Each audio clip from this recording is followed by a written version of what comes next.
Hi, happy last week of school. I'm excited to give this little presentation about moral courage. It's what I wrote that research paper on, and it really helped me to understand it better and go into it a little bit more. So, moral courage. It's a concept that we've talked about quite a bit in this course, and it's a concept that's existed for a really long time. The dictionary, the Merriam-Webster dictionary defines it as the ability to do something that you know is difficult or dangerous. And so I think that that's maybe a lot of times we think of that as maybe like a physically difficult or dangerous thing. But moral courage it's a little bit different than that. For all of us, what's physically dangerous is probably the same. But when we're talking about moral courage, what's difficult or dangerous might be a little bit different for each one of us. All of our moral values and beliefs are different. They take a long time to develop. They require, or they're developed. How we're raised. Through education and through practice. What we do professionally. It really does apply to accounting. There's so many dilemmas that accountants face, no matter if they're in public accounting or a management accountant. There's many things that accountants face, and I think that as we talk about this, one of the more important parts is just thinking about sticking to your own values and beliefs. So, like I said, it starts in the home. It starts with how you're raised. Your parents have a really, really strong influence on their children.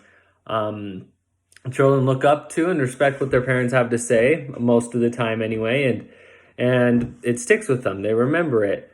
Children are very impressionable, so while they're young, while they're going to their primary schools, and while they're at home, they're gonna soak in what they're taught.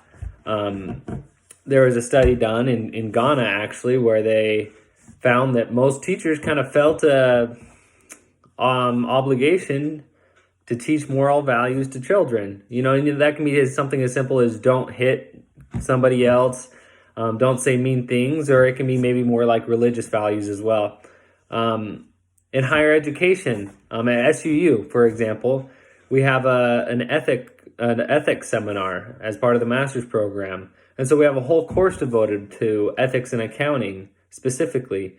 And so then there are many classes. In this class, for example, I'm talking about moral courage, right? I'm talking about all these things that hopefully will help me in professional practice as I start to do these things. And all these things, they help develop these values and beliefs that I have about what's right and what's wrong. And that development takes a really long time. It's, a lifelong thing, really. In accounting specifically, there are several, dilemmas that we can run into, right?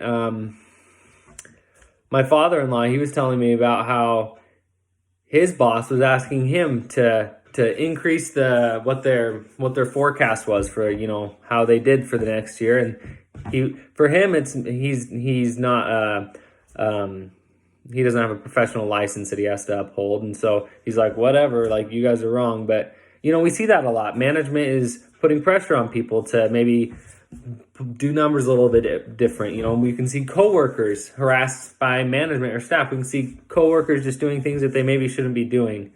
But these situations, they're really where we demonstrate our moral courage.